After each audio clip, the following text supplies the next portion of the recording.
What's going on, everybody? Welcome back. We are about a third of the way through the season, depending on which is your favorite team. Teams have played 10, 11, or 12 games in the 2024 season, and we have had enough to go off of that. I think it's time to do some grades here. So we're going to run through all 29 teams, give them a letter grade, just like we're back in school. It's nice to be on this side of the grading curve rather than the one receiving the B+. I was a pretty good student. I was never top of the class, always somebody who finished first in terms of tests and papers and quizzes or whatever. That was my skill at being efficient. Hey, if I don't know this, time to move on.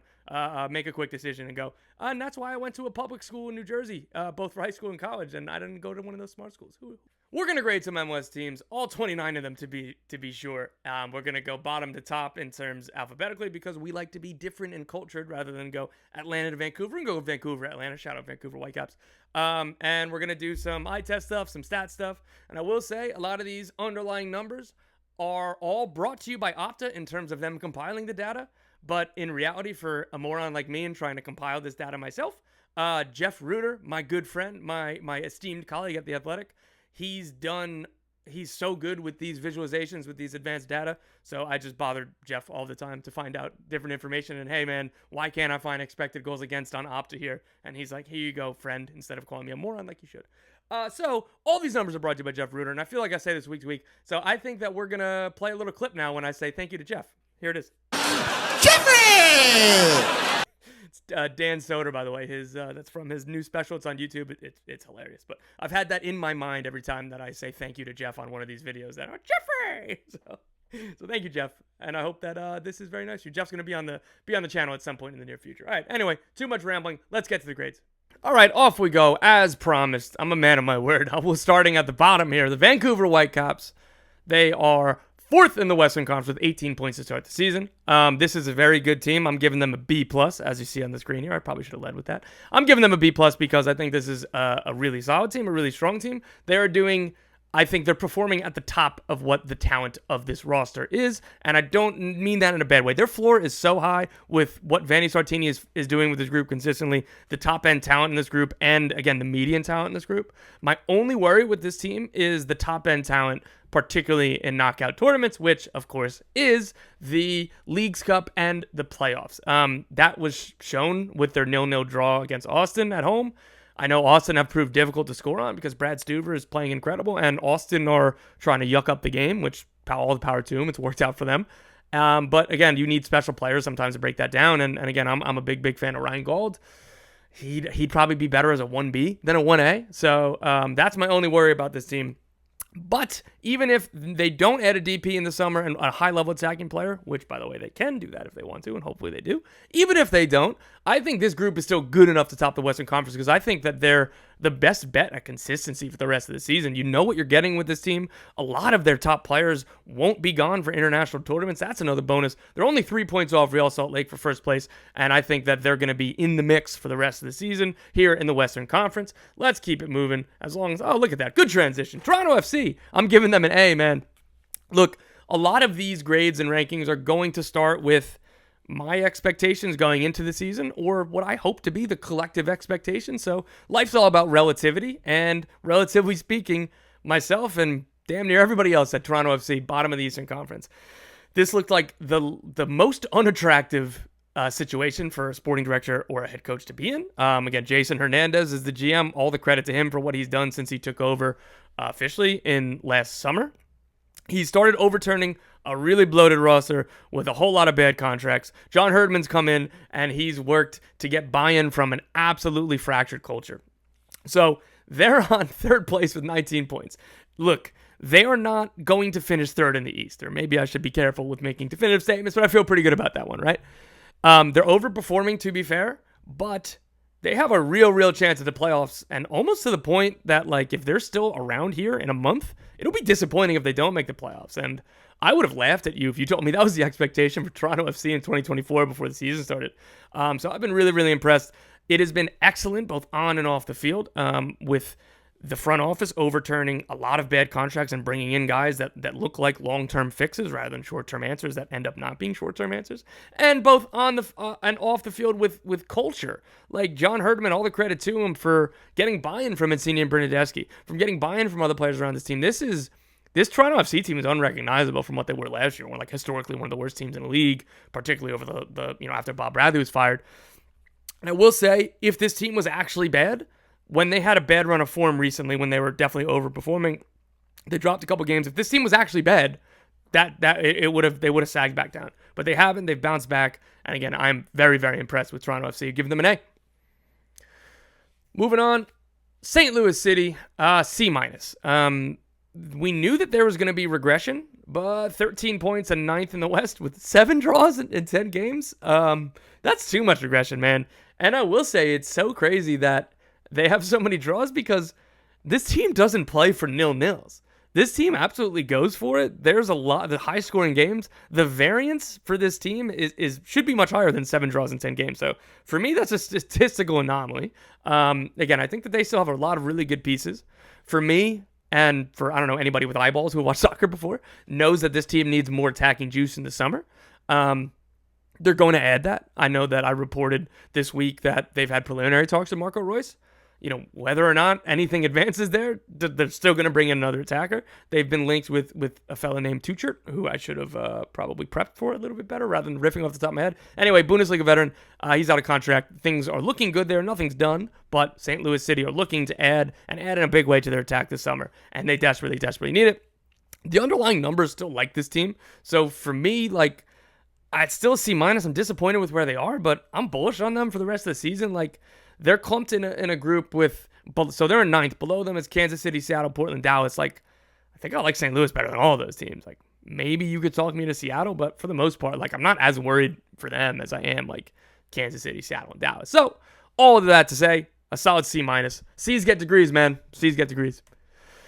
Next up, Sporting Kansas City. D. D's still technically get degrees, but I don't think D's make playoffs in MLS. This team is 10th in the Western Conference with 11 points. They are worse than MLS in points dropped from winning positions, and that is 14. They are 22nd in expected goal difference, and their other metrics are middling at best. So the table isn't lying for me as to where this team is. The best version of this team, I still think they have it in them to have some semblance of what they had over the second half of last year. I don't think that they could quite hit those heights, but a run of form for Polito, Shallowy, Redoyo, Voltaire, Eric Tommy, go on down the list. Their first 7 players, it's a playoff team, right? It should be. I am really, really worried about their depth. One key injury, and again, central defense, defensive midfield, Polito, and maybe one of the wingers. I think one key injury that with one of those players being out for a significant amount of time could sink this team. I think 2 absolutely would. I just don't think that they have enough quality depth or enough quality around that kind of top-end core.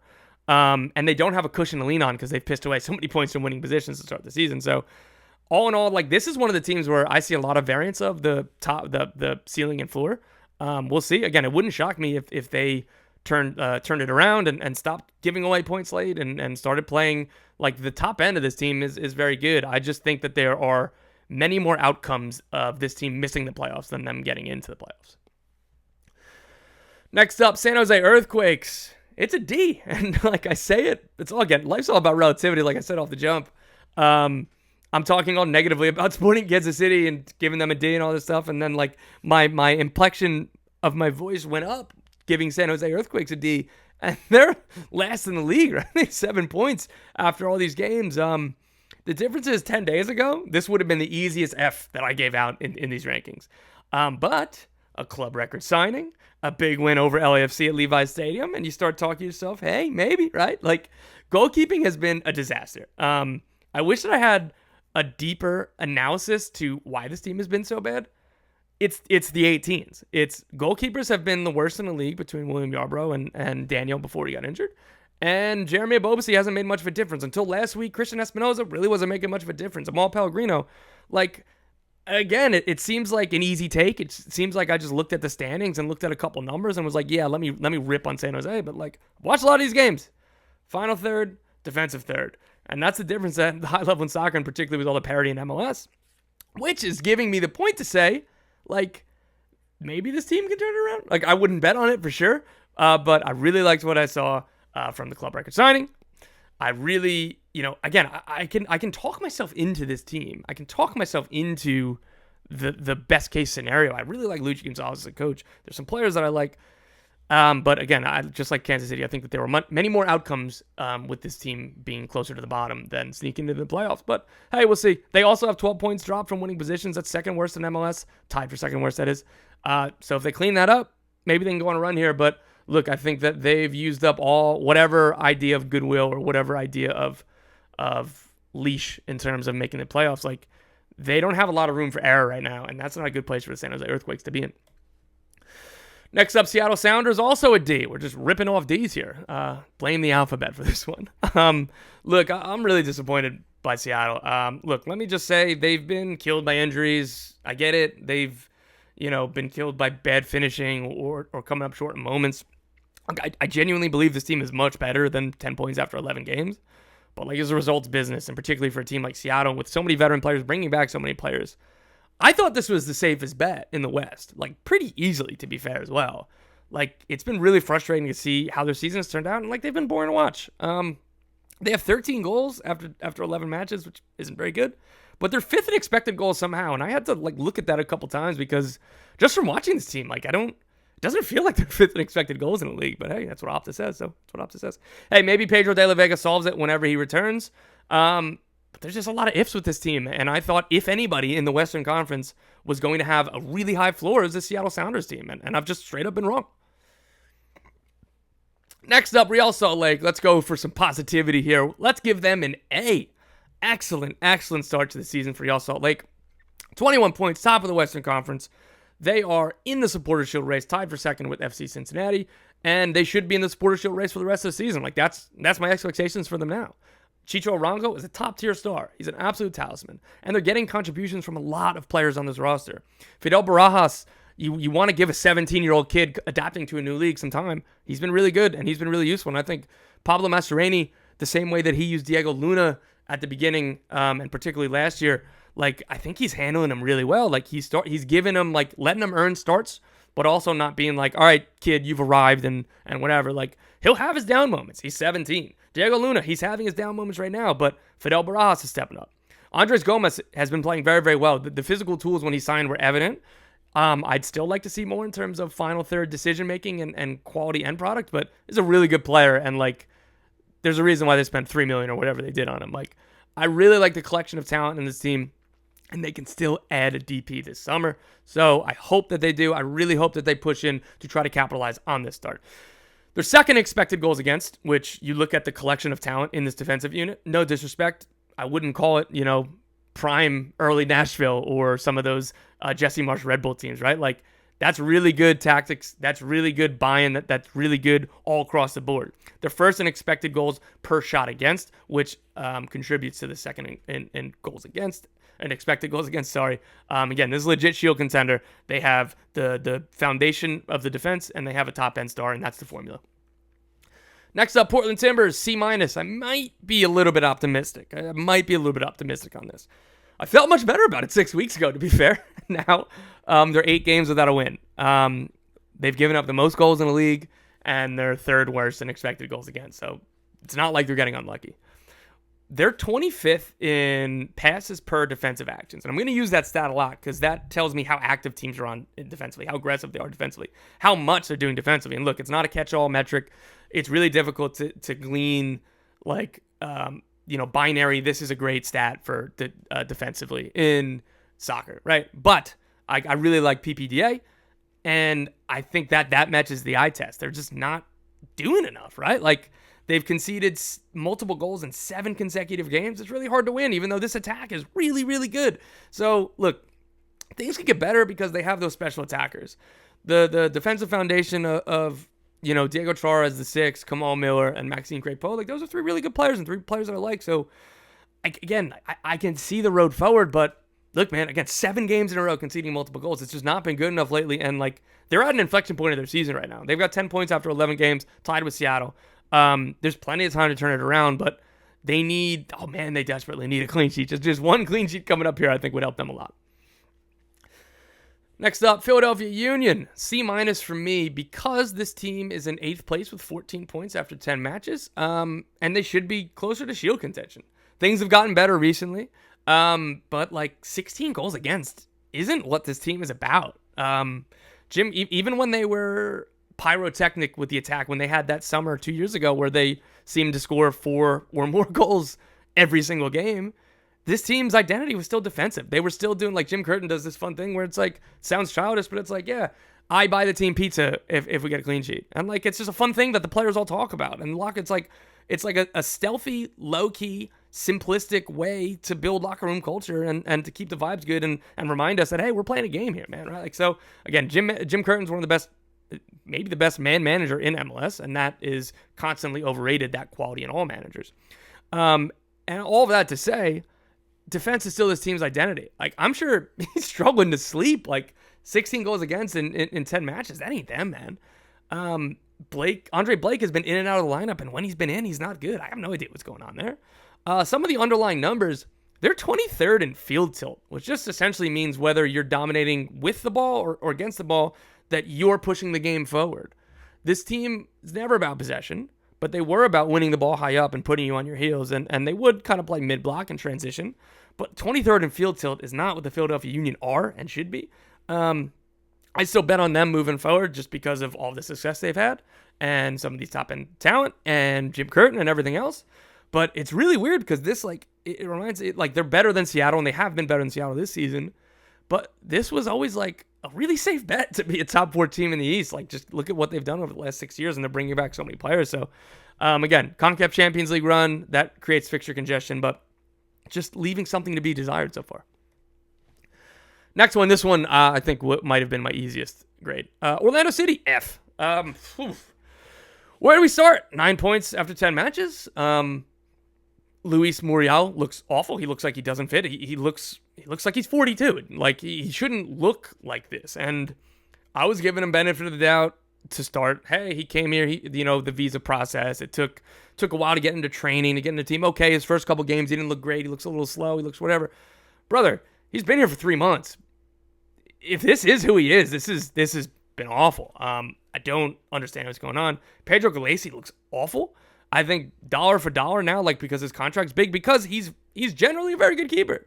Right now, value dollar for dollar, that might be one of the worst values in the league just because of how bad he's been. Like, I don't think that he's been in, like, even in, like, a league average. Like, if he was playing league average, like, they'd have conceded less goals.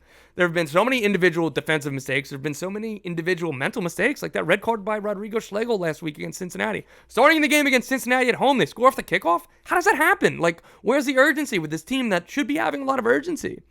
The attack is constipated again. I don't know, man. Like, look, they're underperforming their expected goals against by 5 goals, but it's just bad. I was as high on this team as anybody coming into the season. And right now, I don't see how it gets drastically better. And I still don't understand exactly what's wrong, given the collection of talent and everything else. So, throw my hands up. Think I got this one wrong. I'm going to go out on a limb here and say my Supporter Shield pick is not going to come through this year. Ugh. Next up, New York Red Bulls. We're going to give them a B. I kind of went back and forth on this one because I really like them. And then the 6-2 drubbing against Inter Miami last weekend didn't look so good, right? Again, I still think that this team is really strong. Emil Forsberg has been awesome. Carlos Cornell, like, who are you right now? This isn't the Carlos Cornell we've seen. Particularly, like, he hasn't been as good as his first season with the Red Bulls, where he was... If he wasn't a goalkeeper of the year finalist, he should have been. Like, he was one of the best 3 goalkeepers in the league in his first year. He regressed a little bit since, but, like, this year he's been awful. Like, him and Galese and weirdly, Hugo Lloris have been, 3 of the worst keepers in the league, which is not how I would have drawn it up to start the season. But look, they still have 17 points after 11 games. That's very good. But again, the underlying numbers, the expected goals against, they're underperforming that by 5. Like 50% of, like, their XGA is like 11, and they've conceded 16 goals. Like, I don't understand. Again, like, the talent defensively is really strong. I do still believe in Carlos Cornell, but, like, I think that'll correct itself, and I feel pretty strongly that it's gonna. One underlying stat that I thought was interesting, they're 24th in passes per defensive action. I never thought that I'd see this team outside of, like, the top 5 or 6. This is unrecognizable. Like, they still have, like, not a lot of possession. They still have the field tilts. It's just, like, they're not making a lot of defensive actions, which feels weird. They look like a Red Bull team. They smell like a Red Bull team. I feel like they play like a Red Bull team, except that's usually the telltale stat for me. And it's just not. It's weird. So that's something to monitor for the rest of the season. And like, again, they're being successful, so it's good. New York Red Bulls rivals, New York City FC. I'm going to give them a B-. There were bad vibes to start the year. But look, like, Santi Rodriguez is legit. If he keeps playing like this, then they're going to be fine. The difference between whether they're going to be fine or very good is number 9. Like, I'm definitely worried about that. I don't think Bekrar is the answer. I'm somebody who believes a lot in underlying numbers, but you make the mistake if you're just blindly going by numbers or blindly going by eye test. If you do 100% of either, I think it's stupid. Yes, Moussaf Bekrar has good underlying numbers and expected goals. I do not rate him, and I do not think that that's an aberration. I don't think it's a statistical anomaly. I don't think that if you give him 100 more shots, that'll even out. I just don't think he's very good, right? Like, so they need a new 9. Jovan Mijatovic, I was excited to see, and he had visa stuff, and he hasn't really gotten into the team yet, so maybe he still is, but it's a lot to ask of an 18-year-old, even one that was so highly rated and bought for $8.5 million. So this team will be fine, I think. If they're going to be really good, it depends on if somebody else can step up with Santi Rodriguez. So again, like, Moussaf Bekrar could still be a very useful forward in a team like this, but they don't have enough goal scoring coming from the wings right now. And, like, again, Bekrar should be scoring more goals, but you can still be really effective in a team if you have other goal-scoring options around you, and they haven't had that. So the pressure and the criticism does fall on Bekrar. And again, I was a little bit mean to him. Sorry, brother. Just being honest. But some things that I like in terms of their underlying numbers, they are 7th in possession and 2nd in passes per defensive action. That is just what, like, that's the Vieira playbook. And I loved this team the most, I think, under Patrick Vieira. Ronnie Dyla, I think that era was really good too. But, like, I think what they want in their DNA is to be a ball-dominant team that presses like hell when they lose the ball, like City Football Group, right? Like, so I like the underlying numbers, and that gives me optimism for this team moving forward. Next up, Nashville SC. D. Look, where do we start? So they're below the playoff line. They do have 11 points out after a much-needed big win and a much-needed offensive outburst last game. They have given up 18 goals, and that is so very weird.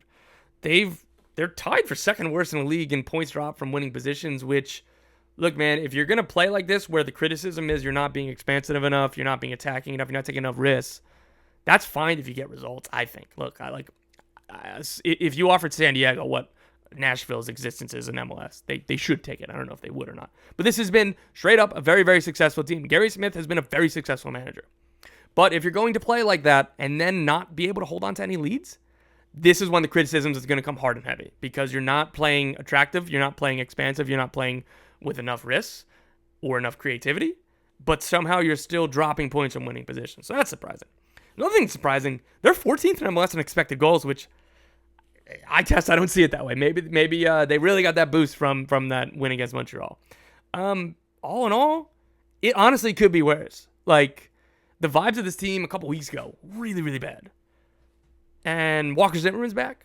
Sam Surge scores a hat-trick. Hani Mukhtar looks like he's got some more freedom and he's got some juice back. Like, again, this team is maybe doesn't have the high ceiling. Definitely doesn't have the high ceiling, of other teams in the East.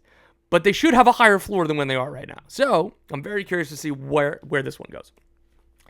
New England Revolution, another easy one for me. F. Like, look, just abject disaster so far. It's been difficult for everybody. It's been difficult for Caleb Porter, for the players, front office, everything. But there is still time to turn it around. I'm going to say a lot of the same things I said. They still have Carlos Hill. They still have Tomas Chancalay. They still have a solid enough, core defensive unit with Matt Polster, Henry Kessler, whatever. Like, the fullbacks are still really good when they come back from injury. I don't know. Like, bottom of the East, worst goal difference in MLS, second worst expected goal difference, bottom 5 in expected goals, expected assists. Like, this is who they are right now. And it's going to be difficult to turn around. But look, going on the road and beating Chicago, again, on the face of it, that's not, like, the most exciting result. It's not the most, like, look at us, we're so great. But this team is in an absolute tailspin. To go on the road and beat anybody, I don't care if it's Chicago, I don't care how bad Chicago's been playing. To go on the road and beat anybody, keep a clean sheet, very much needed given how bad the defensive unit and the goalkeeping has been. Ivasic made his first start, got a clean sheet. I'm going to go ahead and assume that he's got the job right now. To go out and do that I think was really, really important. And to stop a skid, it would have been easy to fold on the road. It would have been easy, right?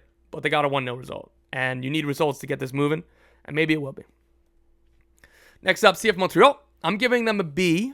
Again, I know that they are on 12 points or below the playoff line, and they have a lot of organizational turmoil right now with Olivier Renard leaving, and sources telling me that friction with Joey Saputo. Not a surprise. That's also why Wilfred Nancy left. So that's not a good sign. But with that organizational turmoil notwithstanding, the first season under Laurent Courtois is going really well. I think he is obviously a good coach. I think we can end that discussion now. I think he's proven enough. They've been getting killed by injuries this year, and they're still hanging in there. And they've also only had 2 home games. So again, while they only have 12 points, they've had the most, road-heavy schedule of anyone in the league because of the winterization of Stade Saputo and everything. Again, this isn't abnormal, but again, it just reminds you that, I'm not even going to throw out any of their underlying numbers because it's skewed so many road performances that, I don't think it's a good representation of the team. What is going to be a good representation of the team is after the next month and a half. 6 of the next 7 games are at home, so there will be more of a balance in terms of their home and road split. And I'm really excited to see where they're going to be. They've got a lot to deal with in terms of the organizational stuff. But, again, I generally think that this is a good team, even with some key players missing. And let's see what they can kind of scratch together over the next month and a half. Minnesota United. A. Easy A. New style with the new CSO and a new head coach. Check. A lot of players overperforming their talent. Very, very important for this team. And that's why they have 20 points and they're second in the West. They're first in the West on points per game. Look, they're still overperforming their expected goal difference by a good amount. And I don't believe that they're going to be second in the West. And again, that's not being dismissive. It's just being realistic. Even if they don't finish second, if they don't finish top 4, this is a huge success this season. You could have looked at, if they were doing bad, the easy narrative is transition here. Reynoso's AWOL again. We got a new CSO who took over late. We have a new head coach who came in during the season. We need to just build towards their vision, and we're going to keep on moving forward. That would be the easy narrative, and it would be a true one. But they're getting points while they're transitioning. And again, I have a lot to say, a lot of great things to say about these players. And again, Zhong Sang-bin is really good. There's Tali Adewusi. Oof, my God, I got tased and trying to say that. So I'm not even going to try again. I'm just going to keep it moving. A lot of their rotational players, a lot of their supplementary players have been really, really good. Timu Pukki hasn't given them a ton this year, right? I don't think that's unfair to say. They've obviously gotten absolutely nothing from Manuel Reynoso. That's what this team is built around. And they still got 20 points, man. Well done. Another easy A, Inter Miami. Look, talk about Lionel Messi, talk about Suarez, Busquets, Alba, whatever, right? Lionel Messi and the boys paper over a lot of cracks. There's still defensive issues. There's still, we can poke holes if we want, right? They're first in goals with 32. You know what second place has? 21. It's unreal. Their squad depth is really wild. So, again, being in South Beach and having Lionel Messi, yeah, that helps get guys on good deals. But, look, they're taking advantage of their situation, so all the power to them. So they're first in the Shield race despite fixture congestion. Matias Rojas is awesome in a little sample. Again, Paul Tenorio was reporting that he was speaking to people around the league, and someone was like, "Look, that's a DP player. If not for Corinthians, Corinthians still owe him money and are expected to pay him. He's taking them to court. So that's why he's not taking a ton of money here because he's getting paid by another team. So look, that's the best sign for me that they're going to be fine in the matches without Messi coming up this summer and he's at Copa America, because the chance creation that's going to come from Rojas and Julian Gressel and Robert Taylor for when he's around. I know that he'll be on international duty as well, right? You kind of go on down the list, there's plenty of talent in this too.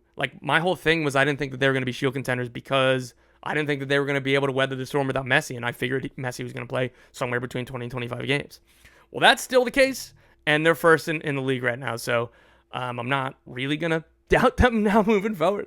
And they are getting healthier, and look, being healthy and availability, that's always going to be a revolving door, but they have plenty of options. It would take, an injury apocalypse to really, really kill this team, or maybe Tomas Aviles, actually. I think Tomas Aviles might actually be the injury that they can't withstand, but, we'll see. Next up, LA Galaxy. Look, this team, I've spoken a lot about them on these videos. They're third in the West right now. I do believe that they're going to be challenging, they're the biggest Them, Vancouver, and Real Salt Lake. Those are the 3 teams that I'm looking at for top of the West, and maybe LAFC, depending on exactly where they're going to get, but I'm going to talk about them in a minute. LA Galaxy.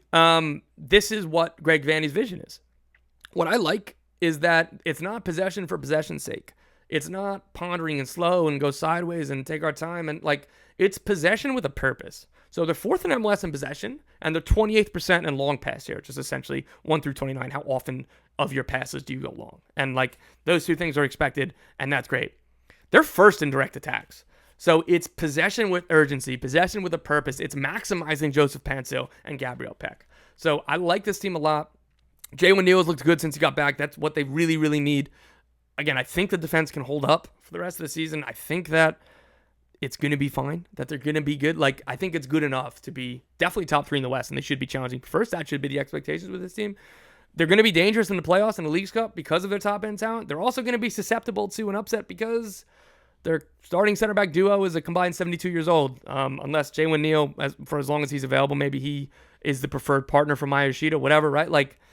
There's going to be defensive worries about this team really no matter what. So I'm really excited to see how it goes. But I really like this team, and I'm a believer. Off to LAFC. We're going to give them a B- because 15 points is not great. Out of 5 games on the road, there's 1 draw and 4 losses. That's not great either. But another team I've talked about a lot, and I'm going to just repeat a lot of things I say because I still believe it. They're 2nd in expected goals, and they're 1st in expected goal difference. This is a good team. I don't know how many other different ways I can say it. This is a team that, again, with Bouanga and everything, adding Olivier Giroud this summer. We'll see what else that they're going to add this summer. And again, the underlying numbers still really like them. The talent, the eye test, I still really like that. The recent success, everything else that they've had, there are plenty of reasons to believe that this is a generally very good team. And again, I think that, to extend out to the top 4, I think LAFC, LA, RSL, and Vancouver. I think that would be my favorite to finish in the top 4 in some order this year. Again, it's MLS. Things are going to go sideways. Things are going to go crazy for any one of these teams. There's going to be another Minnesota. And hey, maybe I'm just overlooking Minnesota too much, or Colorado, right? So again, I think that that's how they should be viewed rather than right now they're in 7th and, you could poke holes in the defense and, finishing and everything else. This team's going to be fine. That's all I got to say. Next up, Houston Dynamo. Want to give them a B-. I cannot believe that they have 14 points after 10 matches with how they were without Hector Herrera. And again, they're just getting nothing from Sebas Ferreira again. So this summer, the idea, hopefully they sign a DP number 9, but the summer is a long way away in terms of the transfer window. They will have somewhere between 11 and 13 games left if they sign somebody and they're ready to go day 1 of the transfer window, which is unlikely. More likely it'll be, 10 or 12 games. And that's enough to affect change, but they need to tread water until then, or start swimming a little bit forward. But again, don't take anything away from how impressive it's been. I would have expected, if you told me before the season that this was a scenario, I would have told you that they were in 13th. So good for them. That's a positive. Their play style, they haven't changed a bit, even without Hector Herrera, even without anything else. 2nd in possession, 4th in field tilt, and as I was saying before, that's more or less just where the game is being dictated and whether you're on the back foot or not. So the field tilt could be bad, even if you're holding the ball, if you're holding it back, going backwards and sideways, right? And they're 9th in passes per defensive action. But they're last in expected goals, and now they've been shut out in 3 straight games. They've relied on a couple one-off worldies from the likes of Ibrahim Aliou and Coco Karski or Amin Bassi, or last year they benefited from a high number of penalties. Look, this team straight up just needs more talent. They would be the first to tell you they need Sebas Ferreira to come through in some way. They need to get in the right number 9. They need to get in on probably another U22 winger with that. They're treading water. They're looking at the summer window. But nobody's walking through that door between now and July 18th, I believe, is when the window opens. So they got a lot of time. I believe in Ben Olsen. And again, I'm still surprised that they are where they are. So I'm going to give them the benefit of the doubt too. I know I'm very positive even when I'm being critical. I don't know how any other way to be. All right, talking about being positive and being critical, I'm not going to be too positive here. FC Dallas, F. It's just, my God. Dude, it's I'm mad at myself for falling for this again. Last year, I was high on them. I was like, oh, all this talent, everything makes sense. Oh, I think that they're going to take the next step forward. They didn't. They took a step backwards. This year, new formation. Oh, Peter Musa, full season of Iora Mendy. Oh, my God, this all makes so much sense. I love it. And then they'll get Alan Velasco back in the summer. It's great.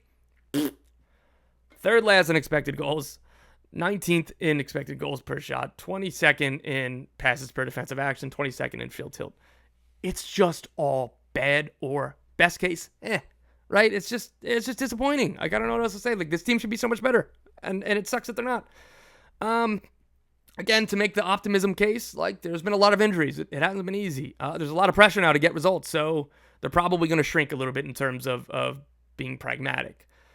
But, dude, I'm just done. Like, I'm done giving them the benefit of the doubt. I've waited 18 months for this team to figure it out. I thought that this was going to be a top 3 team in the West. It's just not, and they're not going to be that. I don't know how it changes, because I keep looking at the team. It keeps on it makes sense to me when I look at it on the scrscreen. It makes sense to me when I see the starting 11. It makes sense, like, all this, and then it just, nothing comes out. I don't know how you fix it. Next up, DC United. I'm giving them a B+. I know that they're second in MLS in points dropped from winning positions. I know that they're in 9th place right now in the Eastern Conference, and that's not like, oh my God, what a great season. This team should have been volleying back and forth with Toronto FC in the spoon discussion, and both DC and Toronto are way, way above it. Troy Lezane, very good hire by Ali Mackay, the new GM. The roster, better than I thought it was. I'm a big Benteke guy. I really like Mateus Glick. I think those are 2 good DPs. I just didn't think that they had a lot around it, and they had so many bad contracts to get out of. Aaron Herrera's been a really good signing, or acquisition. Jared Stroud, a really good acquisition. Lucas Bartlett, a really good acquisition. Like, you kind of going down the list. This team is better than I gave them credit for in the preseason. But, like, this is a cohesive collective unit. What they wanted to do was play high pressing. Like, that's what you do when you hire Troy Lezane. And that's what they've been. First in passes per defensive action, first in long ball percentage, and that's how you take advantage of having Christian Benteke. That's how they should be playing. And then they're 4th in shots, 2nd in field tilt. That's how they want to play. They've dropped a lot of points from winning positions, and that needs to be fixed.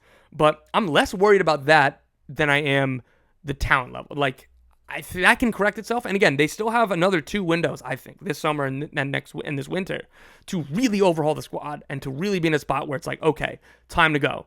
Like, the fact that they're in the playoff race right now, and it's such an entertaining, such a fun team, is nothing more than a win for this group. So I don't want to sound patronizing that it's like, oh, congrats, you're in 9th place. Way to go, buddy. Like, this is a very good season for DC United so far, and way better than I think the expectations were. And maybe I'm wrong internally. I know I got a couple jokes from folks there when I put DC in either last or second to last, and they made fun of me even before they started winning. So kudos to them. Shout out to them. So maybe I'm just wrong with the external expectations, but look, like, full credit to DC. Into the C's, I think that there's about 15 different teams that start with C in MLS. But Colorado Rapids, B+. A lot of similarities with DC. New coach, new system, new key players. Came together quick. They're 8th in field tilt, 7th in attacking speed, 24th in possession. That is exactly how this team wants to play. Georgi Mihailovic, again, I think that there's going to be questions if he could be a 1A, but like, I think that even if he's your best designated player, whether it's him or Navajo, like, you're a very good team. And the consistency, the team ethos that Colorado always wants to have, it's looking really good. Rafael Navajo, it's looking like the answer at center forward. I hope that and I'm expecting them to be able to get a deal done. That comes with no inside knowledge of anything recent. I have not talked to anybody, haven't asked somebody recently. I assume that they're going to be able to get that deal done. Moise Bombito was a gem. What a great signing. Don't overlook talent acquisition methods, even if it's the draft. The draft is old. You're not going to find LeBron James in the draft, but you can find Moise Bombito for a really good value. A+, Columbus Crew. Look, I know that their form in MLS hasn't been great. 15 points after 10 games, and they're probably going to slip down the standings because they're going to have a couple games off for the Champions Cup final. They are in the CONCACAF Champions Cup final. They beat Club America. They beat Monterrey. Like, they beat Tigres, whatever it is, right? Like, they beat. I'm not going to edit this, whatever. You guys know, I've just been riffing here for 37 minutes. This is too long. Sorry, guys. Anyway, they've run through the gauntlet in CONCACAF Champions Cup. I would pick, it'd be them and Miami as my 2 favorites in any knockout competition for the rest of the year in terms of Leagues Cup. Well, maybe with the other Mexican giants, but you get my point. Coming down to the playoffs, I believe that them and Miami are the 2 teams I'd be most afraid of. Top end talent, best coach. The best coach is a cheat code in terms of he gets the most out of the players on the roster of anybody else. I don't care that they have 15 points after 10 games in MLS. They're going to be fine, and they're going to be scary as hell when it comes to the playoffs. FC Cincinnati, they have navigated from one era to the next very, very well. They were in a very, pyrotechnic attacking team with Brenner and Vasquez and Lucho Costa, and then Bupenza came in last year. And now this year, they've struggled in the attack. They brought in Miles Robinson, and now they're the best defensive team in the league, or one of the best defensive teams in the league. They are getting nothing from Aaron Bupenza, and they won't get anything for the next 2 months because he's out with a broken jaw. They had the CONCACAF Champions Cup, and guess what? They're still succeeding. 21 points. They're in the Shield race. Nothing but a win for this team. It still can get better and will get better. I'm expecting a big summer from them. First in goals against, fourth in expected goals against. The underlying numbers show that this defense is real. The eye test shows this defense is real. This is a really, really good team, and it is so very hard to transition era to era when you lose Barrial, Vasquez, Moreno, Yerson Mosquera, Santiarias. It is so hard, and they've done it expertly. Next up, Chicago Fire, D. On one hand, what did we really expect from this team? On the other hand, there's just still no hope. -8 goal difference. They got 10 points. 3 of those points were insanely lucky, and I could probably poke holes in some other games if I really wanted to go through the match logs. They've been shut out in 5 of the last 6 games. They spent $12 million on a center forward. They spent $7.5 million and the third highest contract in the league in Xherdan Shaqiri. They spent $6 million on Jairo Torres, who's obviously not on the team. They have spent too much money to be this bad, particularly in the attack. I don't know what else to say. I'm sorry to Chicago fans. It's very difficult. I'm really sorry. Charlotte FC, 14 points after 11 matches, and that's for most of the season getting not much from DPs. Enzo Capetti hasn't been the most productive, and Lee Alabada obviously got here during the season and missed, like he was dealing with a little bit of a knock. So this is very good. The underlying numbers aren't totally great. It's not totally expansive, but who cares? Like, I think that they hired a really good coach. He's getting points, and this is another team that I'm really, really looking forward to what they do in the summer because they're going to have a lot of money, and they have a few holes, but they have the resources to be able to plug them in terms of a DP spot, U22 initiative, and TAM.